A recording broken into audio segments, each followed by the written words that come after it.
The morning sun had not yet touched the red earth of Nsukka village, but Amaka Nwosu was already on the community construction site.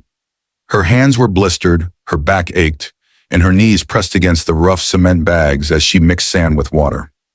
At just 22, Amaka was the only woman among a sea of men, yet none could match her determination. Her tattered headscarf clung tightly to her scalp, soaked with sweat. Every drop, every callus on her palms was for one reason. Papa Eze Nwosu, her father, was dying. Once a proud schoolteacher, Papa Eze now lay in a mud house, his body wasting away from a strange illness that no hospital in Nsukka could explain. Mama Ngozi, Amaka's mother, sat beside him day and night, tending to his frail frame, whispering prayers for a miracle. But that miracle never came, so Amaka became the miracle. She had dropped out of school to carry blocks heavier than her dreams. While other girls chased selfies and suitors, Amaka chased after every naira she could earn, determined to buy the medicines her father needed. The men on the site often mocked her. "Fine girl, this block work no fit you," they laughed. But Amaka didn't care. Every insult became a stepping stone. One scorching afternoon, as the sun baked the red soil beneath her bare feet, a sleek black SUV pulled up beside the site. Its tires sent a cloud of dust spiraling into the air. Out stepped a woman dressed in lace, her gold jewelry announcing her presence louder than her heels. Her sunglasses glinted like a shield of power. "Madam Rose." The workers hushed as she walked toward Amaka, curiosity in her stride. "Is that a girl?" she asked, tilting her head. Amaka wiped her sweat-drenched face with the hem of her torn shirt. "Yes, Ma. Amaka Nwosu." Madam Rose studied her. "You're strong and beautiful, even covered in cement. What if I told you I could change your life?" Amaka froze. No one had ever said such words to her. "Change my life, Ma? I run businesses in Lagos. I help girls like you. No more blocks, no more sweat.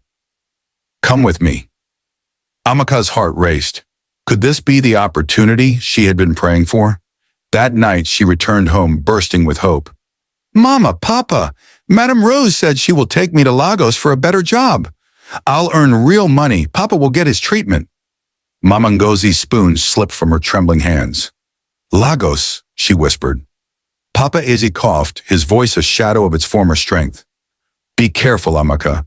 The city shines on the outside, but swallows dreams on the inside." But Amaka held his hand firmly. "Papa, I'll make you proud. I'll return greater than I went."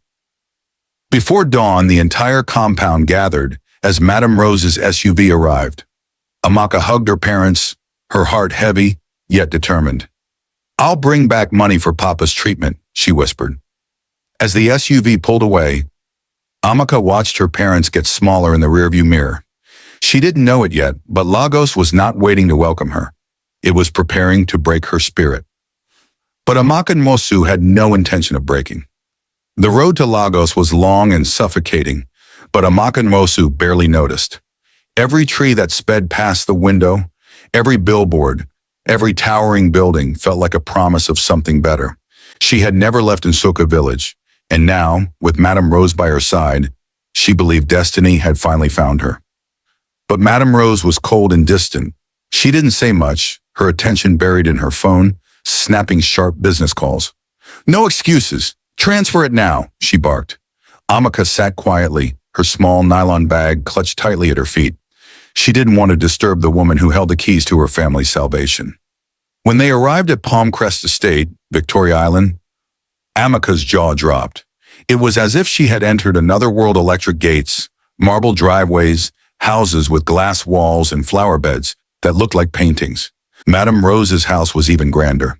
Inside, crystal chandeliers sparkled, marble floors reflected the light, and the sofas were softer than anything Amaka had ever touched.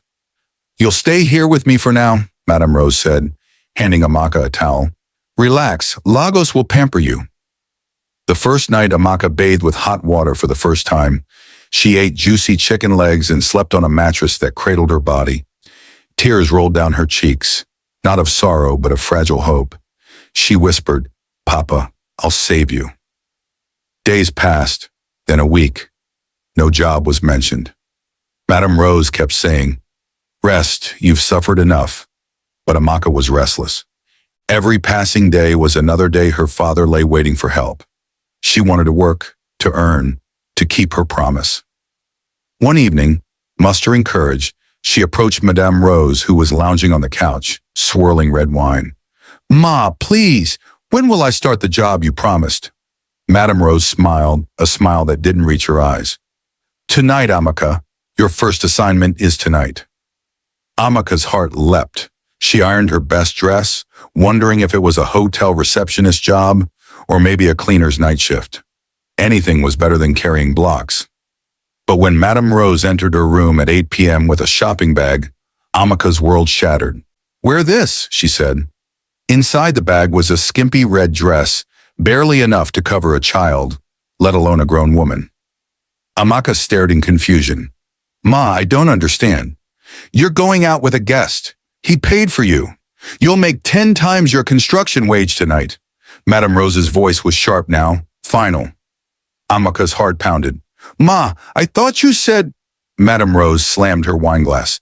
"You thought I was running a charity? You'll do as I say or you get out." Amaka's hands trembled. She backed away. "Ma, I'm not a prostitute." Madame Rose's eyes darkened. "Then get out, now!" And just like that, with no shoes, no money, no direction, Amaka Nwosu was thrown into the cold night of Lagos, standing barefoot outside the mansion that had promised to change her life. The city that once looked like a golden dream now loomed around her like a predator. As the gate slammed shut behind her, reality hit hard. She was alone, homeless, and betrayed. But even then, as fear gnawed at her heart, she whispered to herself, "I will not break." The street outside Palmcrest Estate was dark and quiet. Amaka Nwosu stood barefoot, clutching her nylon bag like a lifeline. Her torn wrapper did little to protect her from the cold Lagos night. Just hours ago, she had believed she was on the brink of a new life. Now she was a stranger in a city that didn't care if she lived or died. Until the glow of the estate's streetlights felt distant and cruel. Cars passed by, their headlights slicing through the night. Yet none stopped. A security guard at the estate's gate hissed, "Where you they go like that? Abi, you be one of those Olosho girls?" She didn't reply. She just walked, each step heavier than the last. As the hours crawled by, Amaka faced the harsh reality of Lagos. Men slowed their cars, offering rides laced with insults. Others shouted vulgar things. A boutique owner, who seemed kind at first, offered her a job, but locked the door and whispered disgusting offers. Amaka bolted, her heart shattering with every betrayal. By midnight, she found herself under the Obalenda Bridge, the only shelter for people like her. Street boys, beggars, and young girls filled the space, some half asleep, others high on cheap substances. An older woman selling roasted plantain noticed her. "You dey new for here," the woman said softly. Amaka nodded, her voice too choked to respond. "Be careful, Lagos. No get mercy, but if your heart clean, God go remember you." Those words stayed with her as she curled up beside a kiosk, her wrapper barely covering her trembling body. The concrete was cold. Rats scurried around her. Hunger gnawed at her stomach. Tears burned her eyes, but she clenched fists. "I won't cry," she whispered. "I won't break." The following days were a blur of rejection. She knocked on the shop doors, begged for cleaning jobs, offered to sweep, wash, do anything. Most people ignored her. Some men offered jobs that had nothing to do with sweeping. But Amaka stood her ground. On the third day, her legs swollen, her throat parched, she stumbled upon a group of girls hawking pure water in traffic. Their leader, a sharp-tongued girl named Adiz, sneered, "You get money to buy water? If not, go beg somewhere else." But an elderly woman sitting behind a roasted corn stand intervened. "Give her a bucket. Let her try." Reluctantly, Adiz handed Amaka a bowl filled with sachets of cold water. "Sell, bring back 800 naira. The rest is yours. Spoil my water. You go see craze." Balancing the basin on her head, Amaka stepped into the chaos of Lagos traffic. Buses honked, conductors shouted, and men jeered. She weaved through the madness, her voice cracking. Cold water. 50 naira. Buy your pure water. For every sale, she whispered. Papa, this is for you. Nights were worse. The bridge was no home. Rain would pour suddenly, soaking her wrapper. The police would come, chasing them away like pests. Yet, through it all, Amaka held on to her vow. She would sell water by day, but never herself by night. Uday formed saint, Adizi mocked. Whose sainthood EP for Lagos? But Amaka didn't care. She had nothing left, except her dignity. One night after a long day of hawking, she sat beneath the bridge, staring at the faint stars peeking through the smog. Her voice trembled as she prayed. God, if you see me, please don't forget me. Don't let this be my end. She didn't know it yet, but the answer to her prayer was already waiting, in a bush not far from the expressway, and her life was about to change forever. It was a blistering afternoon in Lagos. The sun sat heavily in the sky, and Amaka Nwosu's body felt like it was melting. She weaved through the choked lanes of traffic, balancing her nearly empty bucket of pure water. Her throat was parched, her feet blistered, but she pushed on. She hadn't eaten all day. Suddenly, a sharp pain twisted in her stomach. She needed to relieve herself urgently. There were no toilets, no safe spaces for girls like her. She looked around, then remembered a patch of bushland just beyond the highway, a forgotten corner of the city, hidden from prying eyes. Clutching her basin, Amaka hurried into the thicket. The smell of wet soil and rotting garbage was suffocating, but necessity silenced her discomfort. As she crouched, a faint voice, weak and desperate, pierced the air. Help! Please! Somebody! Help me!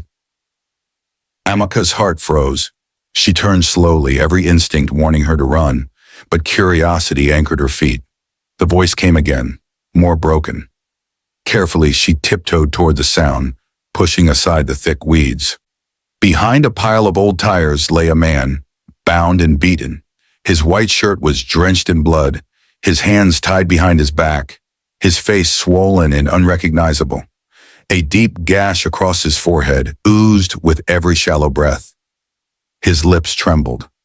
Please, don't let me die, he whispered.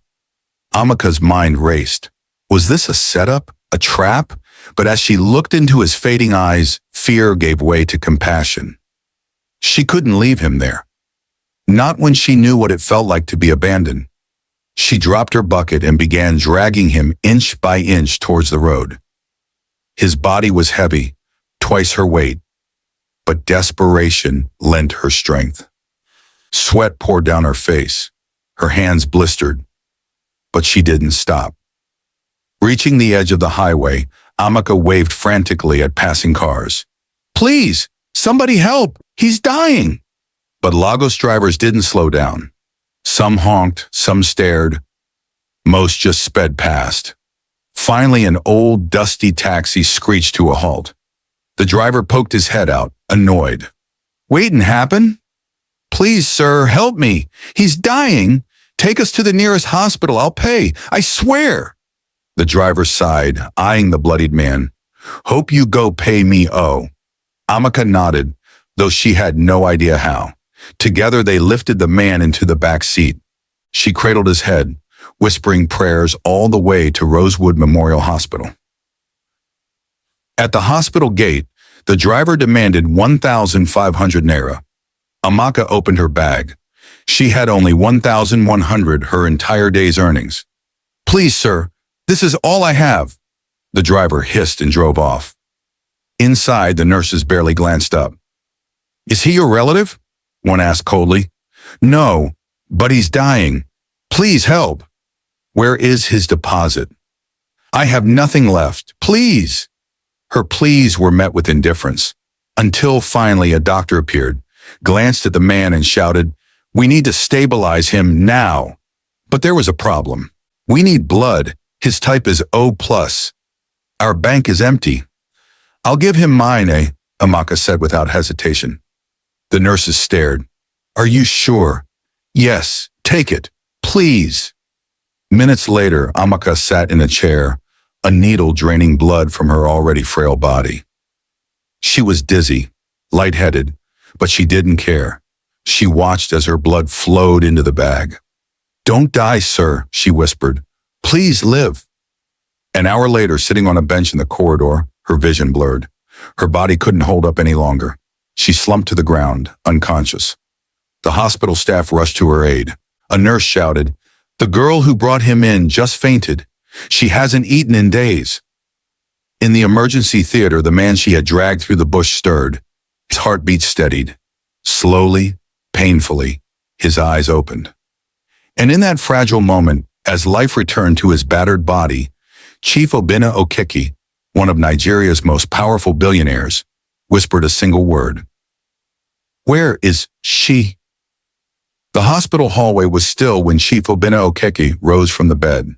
His body ached, wounds fresh and raw, but his heart was restless. He had heard the nurses speaking of a girl who dragged him from the bush, paid with her last naira, and gave him her own blood.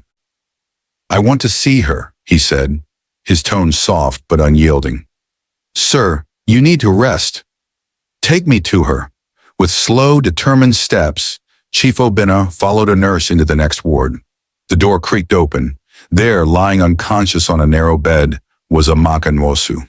Her face was pale, her lips dry, and her arms were strapped to a half-empty IV bag. Her wrapper was still stained from the bush, her hair tied in a rough knot. Chief Obinna stood by the doorway, silent, as if struck by something deeper than gratitude. He approached her bed, each step heavy with emotion. Sitting beside her, he gently took her hand. "You saved me," he whispered, his voice breaking. Amaka stirred, her eyelids fluttering. Slowly she opened her eyes, confused at first, then relieved. "You're awake?" she murmured. "I am," he nodded. "Because of you." She tried to sit up, but he stopped her with a gentle hand. "Don't move. You're weak."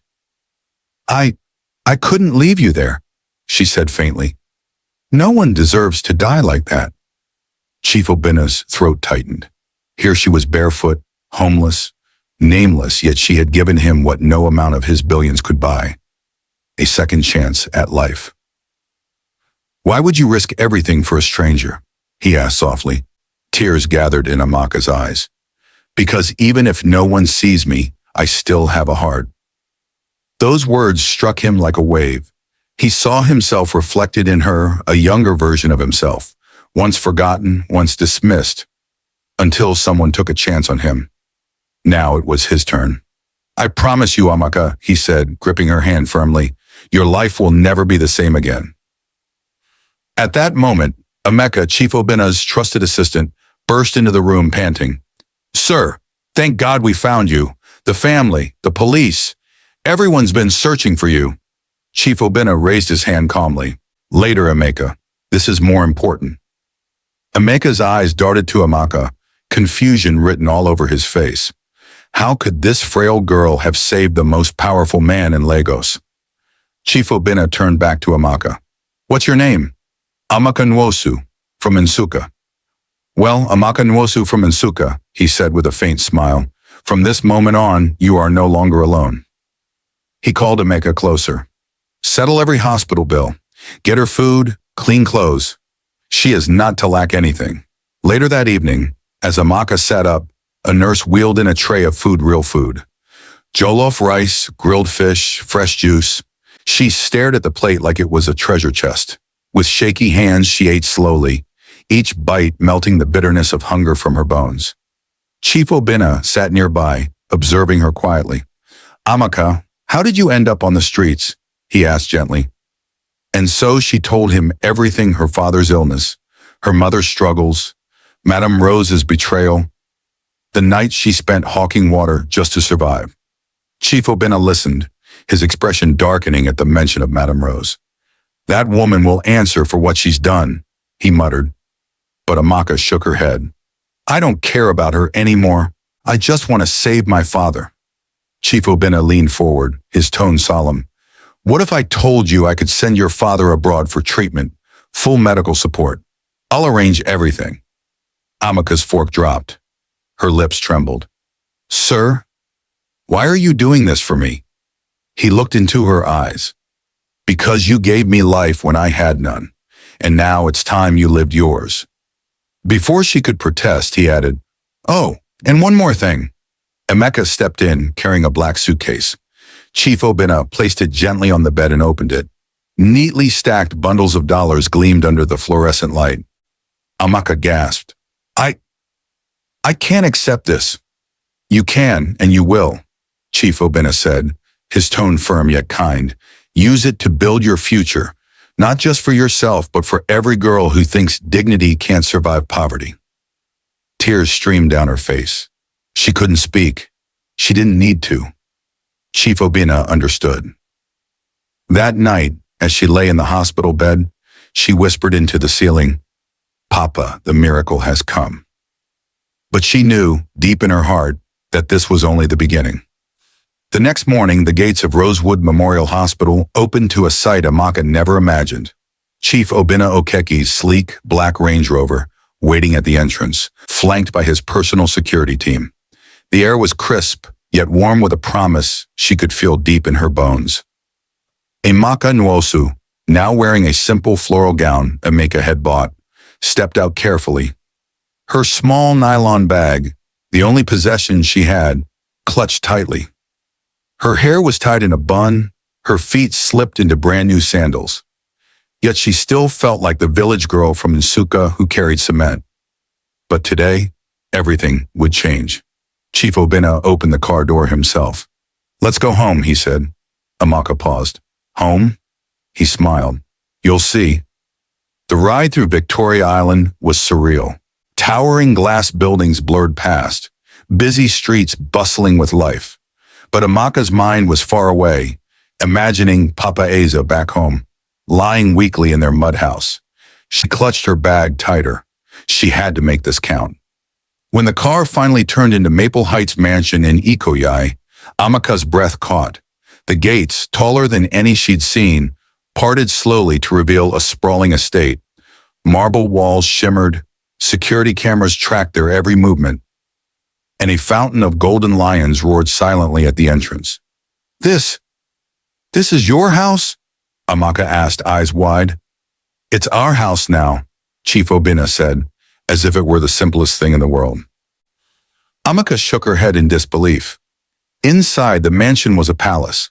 The floors were polished Italian marble. The chandeliers glistened like diamonds, and every piece of furniture looked like it belonged in a royal museum. The air smelled of fresh lilies and lavender. A maid dressed in a crisp uniform greeted them at the door. "Welcome, sir. Welcome, madam." Madam. The word echoed in Amaka's mind. Could it really be her they were addressing? "You will rest here, eat here, sleep here in peace," Chief Obinna said. "No one will ever throw you out again." A maid guided her upstairs to a guest room. The bed was massive, draped in white silk sheets. The bathroom gleamed with a glass shower, perfumed soaps and towels softer than clouds. Amaka stood frozen. This room was larger than her entire family house back in Nsukka. "Ma, you can bathe now. Food will be brought up shortly," the maid said gently. Amaka nodded, too overwhelmed to speak.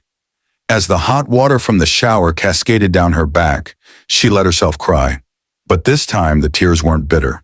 They were tears of release, of a spirit that had carried far more weight than it was designed for.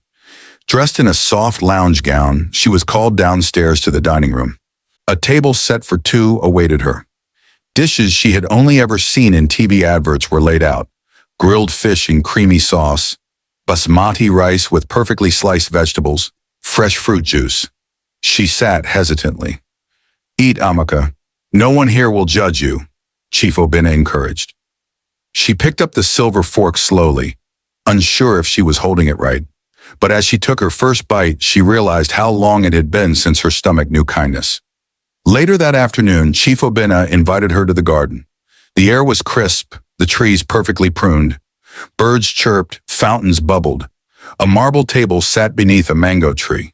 They sat facing each other, two souls worlds apart in status, but bound by something pure. "Tell me everything," Chief Obinna said, his tone softer than ever. Amaka did. She told him about her father, Papa Nwosu, a retired teacher now slowly fading. She spoke of Mama Ngozi, who had sacrificed everything for their family. She narrated the betrayal of Madame Rose and the cold nights under Obalende Bridge. Chief Obinna listened without interruption. When she finished, he leaned back, eyes thoughtful. Amaka, what if I told you your father will be flown abroad for treatment? Private hospital, best doctors, your mother too, if needed. Amaka gasped, covering her mouth as tears spilled. Sir, why are you doing all this? He looked at her, his gaze steady. Because you gave me your blood when you had nothing. And now I'll give you back what life tried to steal from you. Before she could find her words, Amaka returned with a leather-bound file. Chief Obinna placed it gently on the table. This is a house deed, a 3-bedroom bungalow, fully furnished. It's in your name. You will never be homeless again. Amaka's body trembled. She tried to protest, but her voice betrayed her. Chief Obinna reached out, his hand firm yet kind. This is not charity, Amaka. This is harvest. You sowed kindness when the world was cruel. Now you are reaping destiny. Under the soft rustling of mango leaves, Amaka whispered, Thank you, sir. Thank you, God. But deep in her spirit, she knew her journey was no longer just about survival. It was about purpose. The morning sun bathed Maple Heights mansion in golden light as Amaka Nwosu stood by the grand window, watching the city awaken. She wore a simple, elegant dress, gifted to her by the housemaid. But it wasn't the dress that made her stand tall. It was the knowledge that, after all the suffering, she was no longer a victim of life's cruelty. Chief Obinna's words from the garden echoed in her mind. You sowed kindness. Now you will reap destiny. By noon, everything was in motion. Amaka, ever efficient, had arranged for a medical evacuation. Papa Nwosu and Mama Ngozi would be flown to India for full treatment. Amaka could barely contain her emotions as she spoke to her mother on the phone, hearing her cry tears of disbelief and joy. I told you, Mama, I'll make you proud, Amaka said, tears flowing freely. Chief Obinna had also kept his promise to deal with Madame Rose. By evening, news had spread across the streets of Lagos. Madame Rose's trafficking ring had been exposed. Her arrest was broadcast on every news channel. Justice had come, and it had Amaka's quiet fingerprints all over it. But Chief Obinna's vision for Amaka didn't stop at gratitude. He saw a future leader in her. Amaka, you're not just a survivor. You're a voice, a light. There are many girls who need you to rise. He took her to his office wing, a sprawling, glass-walled conference room overlooking the city. On the polished table lay files detailing a new initiative, the Nwosu Foundation for Dignity Empowerment. This will be your legacy, he said, a safe haven for girls like you, a place where no one will have to choose between dignity and survival. Amaka's hands trembled as she picked up the file. She wasn't just being given charity, she was being given purpose. Later that week, as her parents departed for India in a private medical jet, Amaka stood on the tarmac, waving through tears. They were finally getting the help they deserved. The daughter who once mixed cement with her bare hands was now giving her family a new chance at life. Not through shortcuts, but through integrity. That evening, back at the mansion, Chief Obinna invited Amaka for a quiet dinner in the garden. The air was filled with the soft hum of crickets and the gentle splash of water from the marble fountain. The sky above stretched endlessly, stars beginning to pierce the dusk. He looked at her with a calm smile. You see, Amaka, life tried to bury you, not knowing you were a seed. Amaka smiled, feeling the truth of those words deep within. Thank you, sir, but you're wrong about one thing. Oh? You didn't save me. I saved myself. You just gave me room to breathe. Chief Obinna chuckled, raising his glass. To Amaka Nwosu, the girl who chose dignity over despair. As she lifted her glass, Amaka felt it for the first time. Not just hope, but purpose. She was no longer the girl beneath the bridge, hawking water and begging for mercy. She was the woman who turned her pain into a platform. Months later, at the grand opening of the Nwosu Foundation, Amaka stood before cameras, dignitaries, and hundreds of young girls who once lived her story. Dressed in a simple Ankara gown, her voice carried with the authority of someone who had walked through fire and emerged stronger. My name is Amaka Nwosu. I was homeless. I was betrayed. But I never sold my soul to survive. Today I stand here, not as a charity case, but as proof that dignity in hardship is not weakness. It's power. As the crowd erupted in applause, Amaka's eyes lifted toward the heavens. Papa, Mama, I told you, I would make you proud.